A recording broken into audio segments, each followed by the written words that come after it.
All right, looks like your total is going to be $7.27.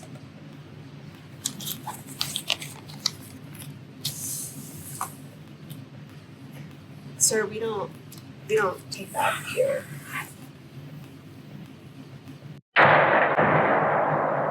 Cash, our centuries-old method of payment, is becoming obsolete. But why? And who benefits?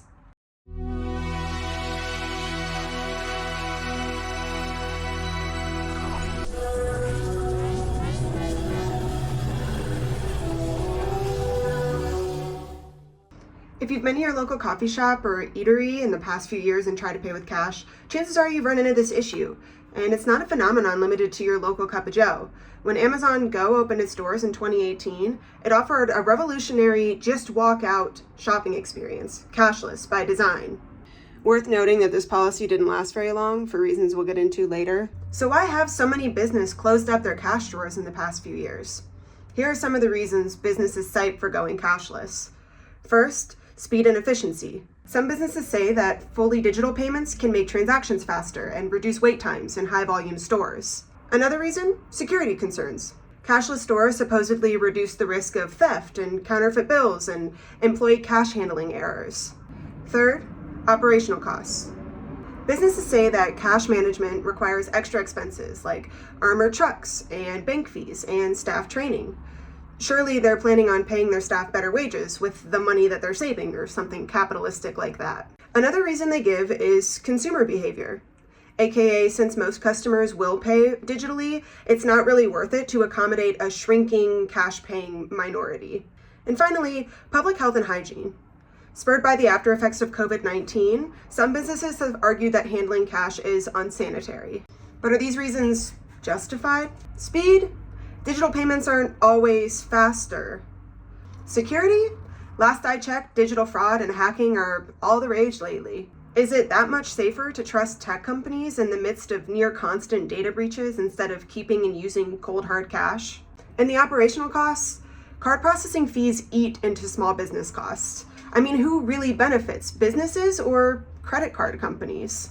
To discuss who benefits most from a cashless society, we've got to answer some questions. Let me just change into something a little bit more investigatory.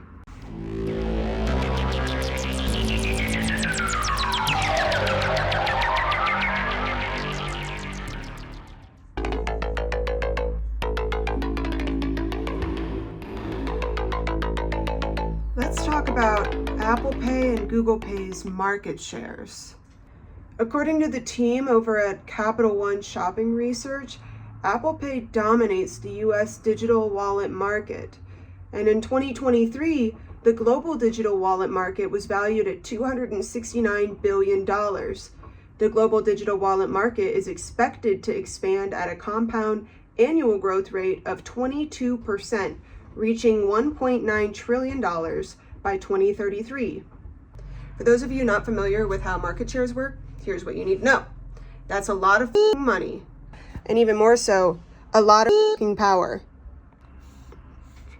My findings indicate Apple Pay's dominance over the global market means that businesses are forced to reckon with it. Businesses that don't switch to digital wallet transactions lose out on sales, since an estimated 61.3 million people in the US use Apple Pay today, a number only expected to increase by 2030. In 2022, Apple Pay was used for purchases adding up to $6 trillion. Your local small businesses don't want to miss out on all of those customers, so they're forced into compliances with fee-heavy services like Square that can process Apple Pay. Let's look back at everything we've established so far. Apple Pay benefits pretty heavily from businesses becoming cashless, all the while convincing businesses that their service prevents them from missing out on customers. Digital wallet companies have also argued their services make businesses more money, despite all the costly fees, for using them because customers spend more money more easily when they use digital wallets. In fact, digital wallet users reportedly spend 12.8% more on average than debit card users and 51.1% more than cash users. All right, I have got your total at $2.74. Okay, Actually, you know what? I think I'm going to save it for later. I'm sorry. All right, your total today is going to be 10,000. It's not ready yet. In all seriousness, with the hold that Apple Pay has over digital wallets and transactions and the power they've generated as businesses become cashless, we need to start asking serious questions about the user friendliness of these platforms and the security of users' data. I mean, what happens if Apple decides to just ban your account?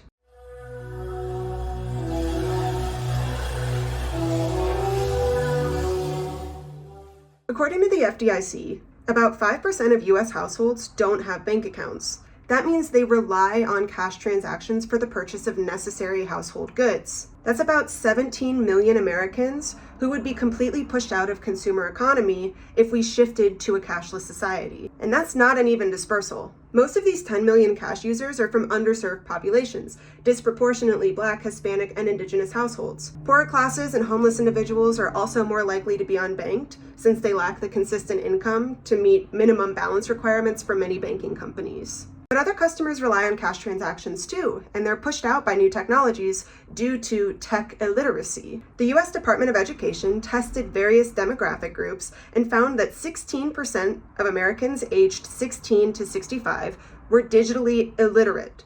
Keep in mind that this study only tested people 16 to 65, and I don't know about you, but my 55-year-old parents are certainly more technologically literate than my 80-year-old grandparents. All right, sir, your total is $65 today. Will you be using crypto or a QR scan to pay? You want me to use Critter's eyes to pay? Because unbanked and technologically illiterate individuals fall overwhelmingly into minority categories, either by age, class, or race, some U.S. cities and states have taken action. They've banned cashless storefronts to prevent discrimination. It's worth noting, however, that there is no federal regulation set for this yet. From leaders of the anti-cashless movements, according to NPR, a cashless economy is not an inclusive economy. Excluding people from paying with cash means essentially discriminating against people who are low income, people who are homeless, and also the undocumented, since getting a credit or debit card often requires a form of ID, a utility bill, money to deposit, and a financial history. So discussions are already happening about the potential for discrimination in a completely cashless society. But there are other concerns for digital wallet users too.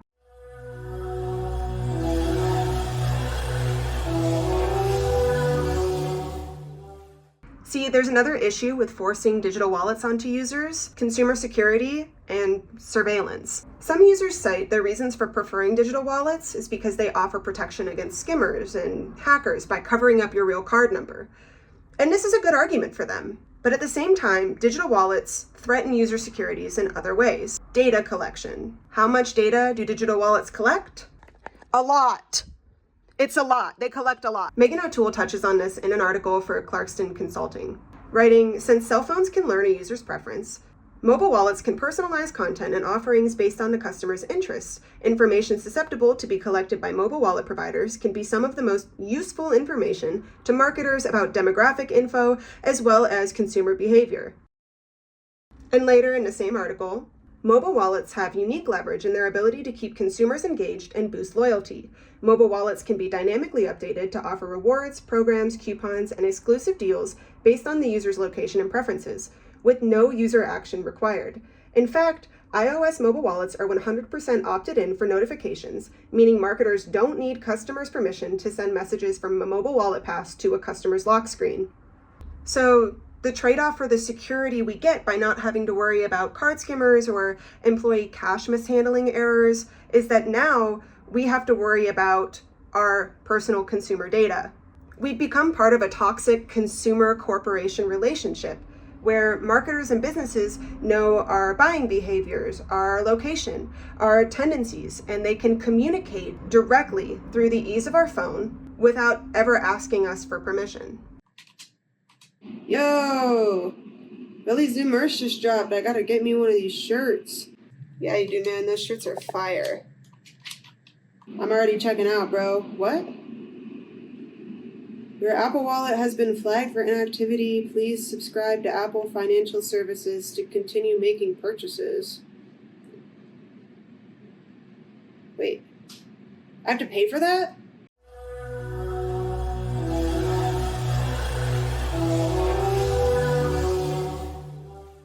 a fully cashless society hasn't happened yet, and maybe it won't ever if we're lucky.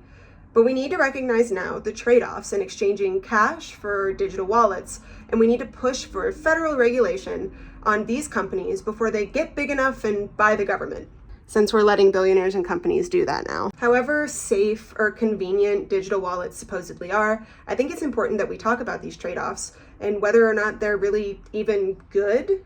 I'm curious to hear your experiences with cashless stores or data breaches, or if you have any preference regarding this in the comments below. I know it's just a shorter video for you guys today. As usual, or is becoming usual for me. I don't know when or what my next video will be, but I appreciate you watching, and until next time.